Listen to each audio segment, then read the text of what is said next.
আপনাদের স্বাগত জানাই আমি আমার কথা শুনবার জন্য। আমি বেশ কিছুদিন ধরেই বলছি, ইতিমধ্যেই বাইরে থেকেও কেউ কেউ বলবার চেষ্টা করছেন যে বাংলাদেশে আসলে কি হচ্ছে। আমাদের সেই গর্বের, সম্মানের সমন্বয়করা বা সমন্বয়ক পরিচয় এখন কি হচ্ছে। আজকে সকালেই আমি একজন ঊর্ধ্বতন সরকারি কর্মকর্তার সঙ্গে কথা বলছিলাম। তিনি আমার সঙ্গে দেখা করতে এসেছিলেন, অত্যন্ত উপরের লেভেলের একজন কর্মকর্তা, জাস্ট কষ্টের কথা, দুঃখের কথা জানাতে। তার অফিসে একটা টেন্ডার এর কাজ হয়েছে, 5টা কোম্পানি সেখানে পার্টিসিপেট করেছে, ইভালুয়েশন হয়েছে এবং ইভালুয়েট করতে গিয়ে দেখা গেছে যে 5টি কোম্পানির কোনোটি কোয়ালিফাই করে না। যে কোম্পানিটি লোয়েস্ট হয়েছে তার হয়ে সমন্বয়ক পরিচয়ে 4-5 জন তার অফিসে গতকাল গিয়েছিলেন। গিয়ে প্রায় 40 থেকে 45 মিনিট তার সঙ্গে উচ্চবাচ্য করেছেন, ভীষণ রকমের খারাপ ব্যবহার করেছেন। তাদের বক্তব্য হচ্ছে কাজটা তাদেরকে দিতে হবে, ওই ভদ্রলোককে দিতে হবে। সরকারি কর্মকর্তা বলেছেন যে প্রথমত টেকনিক্যাল কমিটি, ইভ্যালুয়েশন কমিটির আমি মেম্বার নই, দ্বিতীয়ত এটা আমার কিছু করবার নেই, এটা একটা প্রক্রিয়ার ব্যাপার, এবং ইতিমধ্যেই যেহেতু এই টেন্ডার প্রক্রিয়াটি বাতিল হয়েছে, যেহেতু কেউ কোয়ালিফাই করেনি, নতুন করে টেন্ডার হবে, এখানে তার কিছু করবার নেই। সমন্বয়করা মানতে নারাজ, তাদের দাবি, তারা আন্দোলন করেছে, অভ্যুত্থান করেছে, শেখ হাসিনাকে বিদায় করেছে। কাজেই এই শেখ হাসিনার আমলের লেসপেন্সার বা শেখ হাসিনার লেসপেন্সার ওই সব কর্মকর্তাকে বলছিলেন, এবং আমি জানি ওই কর্মকর্তার রাজনৈতিক পছন্দ অপছন্দটা কি, সেটা কোনোভাবেই শেখ হাসিনার বা আওয়ামী লীগের সঙ্গে তিনি কোনো কালেই, কোনো আমলেই না পারিবারিকভাবে না কোনোভাবে যুক্ত ছিলেন। তো তাদের বক্তব্য হচ্ছে যে এখন আমাদের কথায় সব চলবে, 15 বছর আমরা বিদায় করেছি, 15 বছর কিছুই আমরা রাখবো না, আমরা যা বলবো তাই করতে হবে। উনি তাদেরকে বোঝাবার চেষ্টা করেছেন যে তোমাদের বয়স আমার সন্তানের বয়সী, তোমরা আমার সঙ্গে এরকম ব্যবহার করছো কেন। তারা নারাজ, তারা তার কথা শুনতে রাজি নন, চাচ্ছে তাই রকমের ব্যবহার করেছেন। এবং কথায় কথায় ওই কর্মকর্তা জিজ্ঞেস করেছেন, তারা তাদের মধ্যে মূল যিনি, তিনি ঢাকা বিশ্ববিদ্যালয়ের ছাত্র, সেই পরিচয় তিনি দিয়েছেন।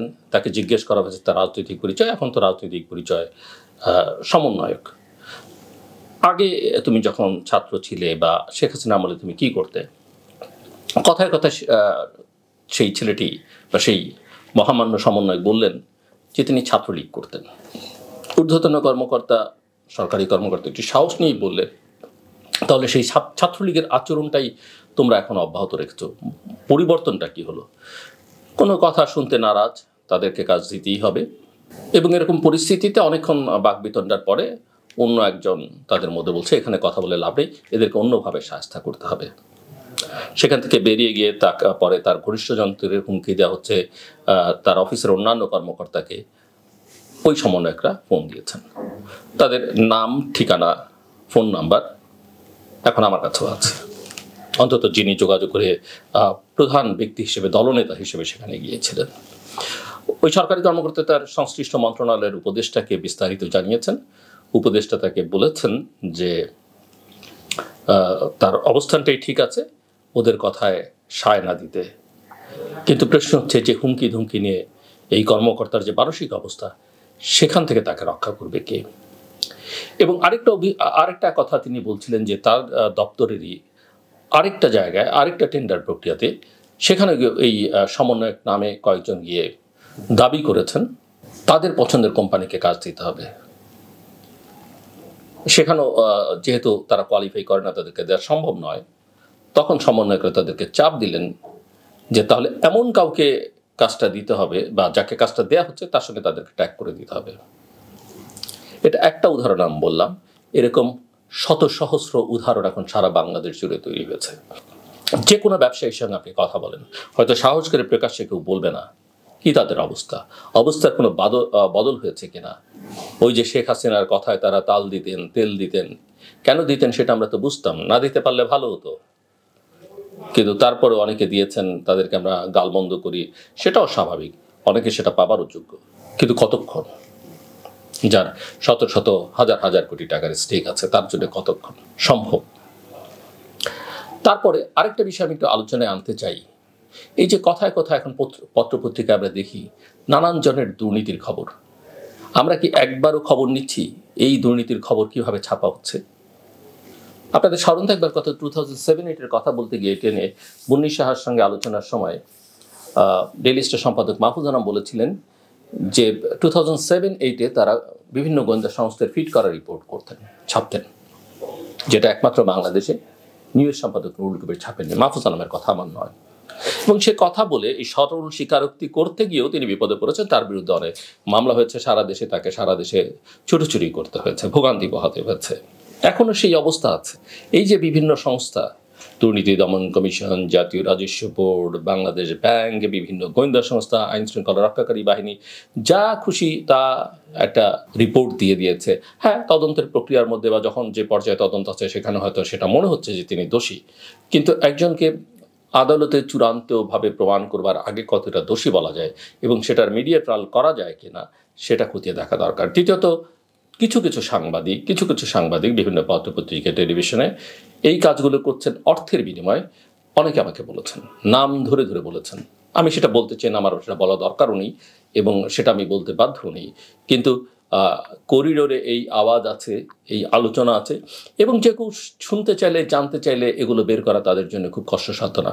আমি আশা করব আমাদের আইন শৃঙ্খলা রক্ষাকারী বাহিনী, আমাদের গোয়েন্দা সংস্থাগুলো এই বিষয়ে যথাযথ তদন্ত করবেন এবং তারা তাদের দায়িত্বটা পালন করবেন। এবং সরকারে উপদেষ্টা মণ্ডলীতে যারা আছেন, বিশেষ করে সমন্বয়কদের মূল নেতৃত্বে যারা আছেন, তাদেরও কাউকে নিয়ে কথা আছে, কিন্তু তারপর আমি বলবো তারা এই বিষয়ে সজাগ এবং সতর্ক হবেন, কেননা তারা রাজনীতি করতে চাইছেন। এবং আমি আরও বিশেষ করে অন্যান্য উপদেষ্টা, বিশেষ করে সিনিয়র উপদেষ্টা এবং আরও বিশেষ করে বলে প্রধান উপদেষ্টাকে এই বিষয়ে সজাগ, সতর্ক এবং ব্যবস্থারিত অনুরোধ করব। এবং এটা না হলে এর দায় তাকে এবং তাদের সবাইকে নিতে হবে। নাগরিক জীবনে কোনো স্বস্তি নেই, কোনো মানুষ স্বস্তিতে নেই, শান্তিতে নেই। কেবলমাত্র যারা এইসব চাঁদাবাজি, এইসব দুর্বৃত্ত পরায়ণতার সঙ্গে যুক্ত, তারা ছাড়া। দেশের ছিনতাই, রাহাজানি, ডাকাতি বাড়তে শুরু করেছে। দ্রব্যমূল্যের ঊর্ধ্বগতি, মূল্যস্ফীতি মানুষের জীবনকে অতিষ্ঠ করে তুলেছে। এবং আন্তর্জাতিক মুদ্রা তহবিল, IMF, ওয়ার্ল্ড ব্যাংক নিঃসন্দেহে তাদের সহযোগিতা আমাদের অনেক কাজে দিয়েছে এবং তাদের সহযোগিতা আমাদের দরকারও। কিন্তু কোন পরিস্থিতিতে কোন সহযোগিতা আমি নিব, কোন প্রেসক্রিপশন আমি মানব, সেটা কিন্তু আমাকে, আমার সরকারকে, আমার দায়িত্বে থাকা ব্যক্তিবর্গকে বুঝতে হবে। সো IMF-এর প্রেসক্রিপশনে নেওয়া সংকুচনমূলক মুদ্রানীতি, ব্যবসা, বিনিয়োগ এবং বেসরকারি খাতে ঋণ প্রবাহে যে নেতিবাচক প্রভাব ফেলছে, সেটা মূল্যস্ফীতি নিয়ন্ত্রণে একদমই কাজে আসে না। এটা এখন দিবালোকের মতো সত্য। এবং ওই সংস্থাটির প্রেসক্রিপশনে রাজস্ব বাড়াতে জরুরি বেশ কিছু আরোপ করা হয়েছে, বেশ কিছু খাতে ভ্যাট আরোপ করেছে আমরা জানি। পরে অবশ্য কিছু কিছু ক্ষেত্রে সেটা বাতিলও করা হয়েছে। তাতে রাজস্ব না বাড়লেও এই যে নিত্য প্রয়োজনীয় দ্রব্যমূল্যের যে ঊর্ধ্বগতি, সেটা নাবিশ্বাস জনগণের উপর আরও চেপে বসছে। বর্তমান সরকার 6 মাস অতিবাহিত হয়েছে, কিন্তু গ্যাসের আমদানি, সরবরাহ সংকট, বকেয়া ভর্তুকি, ক্যাপাসিটি চার্জ এবং বিদ্যুৎ এবং জ্বালানি খাতের অনিয়ম ও দুর্নীতির বিরুদ্ধে কার্যকর কোনো উদ্যোগ আমরা দেখিনি। এখন সারা দেশে গ্রেপ্তার করা হচ্ছে ছোট ছোট চুনোপুটি রাঘব বলদের খবর নেই। যারা প্রকৃত অপরাধী, যারা কমান্ডে ছিল, যারা নেতৃত্ব দিয়েছে, তাদের কোনো খবর নেই। তারা অনেকেই দেশ ছেড়ে পালিয়ে গেছেন বা পালিয়ে যেতে দেয়া হয়েছে। সো আমরা যেটা দেখছি যে বর্তমান সরকার প্র্যাকটিক্যালি এবং তাদের সঙ্গে থাকা পারিষদবর্গ, লোকবল বিগত সরকারের পথেই হাঁটছে। তারা যা করেছে সেই একই রকমের কাজ করছে। কিন্তু আমাদের অনুরোধ থাকবে সেই সরকারের পথে না হেঁটে, তাদের দেখানো পথে না হেঁটে আরও বিপর্যয়কর অবস্থার মধ্যে যেন আমরা না পড়ি, সেই ব্যবস্থা নেওয়া, সেই উদ্যোগ নেওয়া। সো ছাত্র জনতার নেতৃত্বে অংশ নেওয়া দলগুলো এবং সরকার জাতীয় ঐক্যমতের কথা বললেও আমরা দেখছি যে কোনো স্থিতিশীলতা এখনো আসেনি। সারা দেশে এক ধরনের অস্থিরতা, অনিশ্চয়তা, ক্ষমতার পট পরিবর্তনের পর শীর্ষ সন্ত্রাসী সহ নানা রকম অপরাধের যোগ ব্যক্তিদের জামিনে মুক্ত দেওয়া হয়েছে, ফলে পরিস্থিতি আরও জটিল হয়েছে। কারাগার থেকে বেরিয়ে তারা আবারও সন্ত্রাসী কার্যকলাপ শুরু করেছে, চাঁদাবাজি, দখল, আধিপত্য বিস্তার নিয়ে সংঘাতে জড়িয়ে পড়েছে। রপ্তানি এবং রেমিটেন্স বৃদ্ধিতে বৈদেশিক মুদ্রা রিজার্ভ স্বস্তি দিল। মূল্যস্ফীতি, কর্মসংস্থান, বাজেট বাস্তবায়ন, রাজস্ব আদায়, বেসরকারি বিনিয়োগ, পুঁজিবাজার এবং বিদেশি বিনিয়োগের কিন্তু চরম অবনতি হয়েছে। সব মিলিয়ে আমরা যেটা লক্ষ্য করছি একটা তথৈবচ অবস্থা এবং পদোন্নতি, পদায়ন সহ নিজেদের স্বার্থ সংশ্লিষ্ট নিয়ে ব্যস্ত জনপ্রশাসনের কর্মকর্তা। সম্প্রতি দেখেছেন চাকুরিচ্যুত অনেকের বেতন ভাতা সকল সুবিধাদি দিয়েছে, তাদের এক ধরনের পদোন্নতি দিয়ে, যদিও তারা চাকরিতে জয়েন করছেন না, কিন্তু সুযোগ সুবিধা তাদের দেওয়া হচ্ছে। সো পদায়ন এবং আন্তঃক্যাডার দ্বন্দ্বের সৃষ্ট যে জটিলতা সেটাও কাটছে না। আমি সব মিলিয়ে পুলিশ প্রশাসন এখনও তার নৈতিক মনোবল ফিরে পায়নি এবং পুলিশ কিছুই করতে পারলো না। গত কয়েকদিন আগে যে ঘটনাগুলো সারা দেশে ঘটল সেটা আসলে অকল্পনীয় এবং এটা বাংলাদেশের সরকারের ভাবমূর্তিকে যথেষ্ট পরিমাণে ক্ষুণ্ণ করেছে। এই ভাবমূর্তি দ্বারা কীভাবে পুনরুদ্ধার করবেন আমি জানি না, তবে জনমনের অস্বস্তিটা বাড়ছে এবং এটা বাড়তে থাকলে পরিস্থিতি যে কোনো দিকে মোড় নিতে পারে। আমার কথা শুনবার জন্য অসংখ্য ধন্যবাদ। আপনাদের সবার জন্য শুভকামনা।